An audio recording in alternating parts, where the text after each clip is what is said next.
बिहार में जल्द ही चुनाव होने वाले हैं। इन चुनावों में मुस्लिम मतों का क्या समीकरण होगा और ओवैसी फैक्टर कितना काम करेगा, इसी बारे में राष्ट्रीय प्रस्तावना मीडिया समूह के ब्यूरो चीफ पीयूष त्रिपाठी ने समन्वय संपादक अभिनंदन शुक्ल से खास बातचीत की।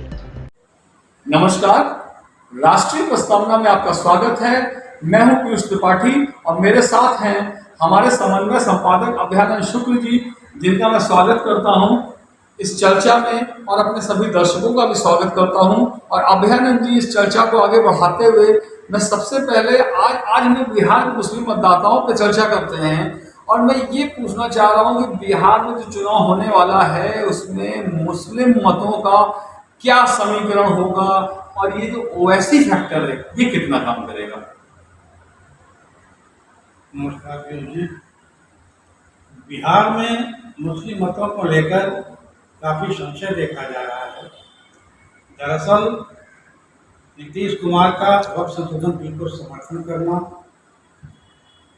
कई दावेदारों का होना मुस्लिम मतों का, जैसे ओवैसी भी हैं और इंडिया गठबंधन भी है और जन सुराज भी है और उसके बाद एनडीए खुद नीतीश कुमार का माना जाता है कि मुस्लिम के अच्छे समर्थक हैं। तो इसको लेकर बड़ी उहापोह है।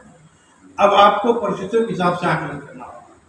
जैसे मान लीजिए कि अगर जैसा कि ओवैसी की पार्टी के प्रदेश अध्यक्ष अख्तरुल ईमान चाहते हैं कि वो इंडिया गठबंधन में शामिल हो जाए, तो अगर ऐसा हो जाता है, हालांकि उसकी संभावना कम दिख रही है, फिर भी अंतिम समय में अगर कोई फैसला हो जाता है और वो इंडिया गठबंधन में शामिल हो जाते हैं तो होगा वोटों का पोलराइजेशन।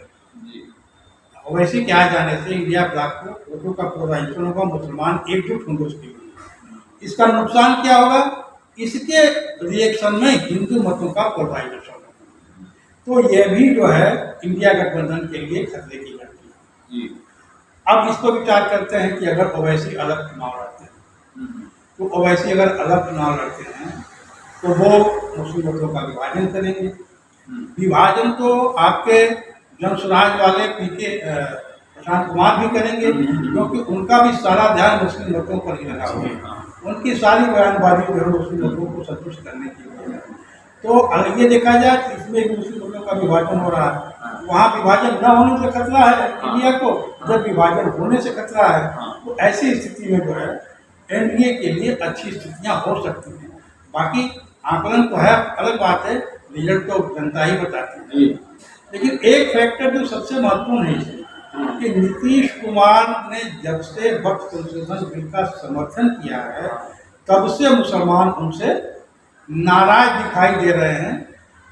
बातचीत में आ भी जाती है, जैसे उनसे पत्रकार पूछते हैं कि नीतीश कुमार के बारे में क्या कहना है, तो कहते हैं नीतीश कुमार तो बहुत अच्छे आदमी हैं, लेकिन उन्होंने वक्फ संशोधन बिल का समर्थन करके हमारे हितों पर कुठारा कर दिया है। तो ऐसे में उनसे थोड़ा विश्वास उठा है। लेकिन अभी चुनाव का वक्त है, आगे चलकर हम क्या निर्णय लेंगे अभी हम कह नहीं सकते, लेकिन नाराजगी की बात तो पब्लिक मुस्लिम वोटर स्वीकार करते हैं। अभी आप ओवैसी की चर्चा कर रहे हैं, ओवैसी का क्या फैक्टर है। अच्छा, ये अगर देखा जाए, मान लीजिए कि ओवैसी इंडिया गठबंधन के साथ हो, बताया मैंने आपको, अगर वो इंडिया गठबंधन के साथ करते हैं तो इसे मुस्लिम वोटों का पोलराइजेशन माना जाएगा। मुस्लिम वोट इंडिया गठबंधन के पक्ष में यूनाइट होंगे, ओवैसी भी होंगे। तो इसका रिएक्शन ये होगा कि हिंदू मत एनडीए के पक्ष में पोलराइज होंगे। तो फिर जब लड़ाई होगी तो मान लीजिए कि वहाँ पर 18% बताए जाते हैं मुसलमान, कुछ लोग इसको 22% भी कहते हैं। तो हम अगर 22% भी मान लें तो 22% के खिलाफ जब 78% यूनाइट होंगे तो खेल तो बिगड़ेगा। ये जरूर है कि राजद के जो वाई समीकरण है, तो एम तो इनके साथ ये है, वाई यानी यादव जो है अगर उनके साथ जुड़ता है तो कुछ फायदा तो होगा, लेकिन परिस्थितियां जो हैं अच्छी नहीं रहेगी। मेरा अपना मानना है कि इंडी गठबंधन के लिए मुस्लिम वोटों का पोलराइजेशन अच्छा संकेत नहीं है। बेहतर तो यही होगा कि ओवैसी अलग लड़े, इंडिया गठबंधन अलग लड़े और जनसुराज अलग लड़े। तो हो सकता है, क्योंकि मैंने कुछ मतदाताओं को कहते हुए सुना है कि जब ओवैसी को जीत के लोग राजद वाले सारे विधायक अपने ओर कर लेते हैं, हाँ। तो फिर हम इंडिया गठबंधन को ही क्यों न वोट दें। तो एक पक्ष ये भी है कि जो कहता है कि हम इंडिया गठबंधन के साथ रहेंगे, क्योंकि भाजपा को और एनडीए को हराने की ताकत उसी की है। जी। तो एक ये भी समीकरण है, लेकिन अभी तो 2 महीने चुनाव के हैं, तमाम बनेंगे बिगड़ेंगे, अभी इसके बारे में बहुत उससे कहा नहीं जा सकता कि क्या होने वाला है। लेकिन परिस्थितियां जो हैं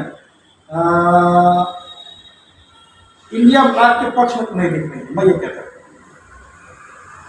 शुक्ला जी, ये सारा हम लोग देख रहे हैं किस तरीके से ओवैसी फैक्टर या पीके का फैक्टर, जन सुराग जो उनकी पार्टी है, लेकिन एक और जो महत्वपूर्ण घटनाक्रम हुआ था, राजद द्वारा ओवैसी के 4 विधायक हड़प लिए गए, वो 4 उनके खेमे में चले गए, राजद के खेमे में। इसका क्या प्रभाव है वोटरों पर? क्योंकि ये वोटरों में इसकी बहुत तेज चर्चा है जी। विशेषकर मुस्लिम वोटरों में। मतलब सीमांचल के जो 4 जिले हैं, वहाँ पर लोगों से बातचीत करने पे एक चीज समझ में आ रही है, वो इस बात से लेकर राजद से बहुत नाराज हैं कि उन्होंने 5 में से 4 विधायक को छोड़कर अपने पक्ष में कर लिया था। तो ये मुस्लिम मतों के साथ धोखा माना जा रहा है। तो वहाँ जब किसी से आप पूछे कि आप किसी मुसलमान से कि आप किसको वोट देंगे, तो कहते हैं ओवैसी के साथ हैं, चाहे वो कहीं भी रहें। और दूसरा ये कहते हैं कि राजद साथ क्यों नहीं, वो कहते हैं कि राजद ने धोखा दिया मुसलमानों को। ओवैसी के जीते 5 में से 4 विधायकों को अपने पक्ष में करके उन्होंने मुसलमानों के साथ धोखा किया है, मुसलमानों के मतों के साथ धोखा किया है। हमने मैंडेट दिया था ओवैसी के लिए और उन्होंने अपने मिला लिया।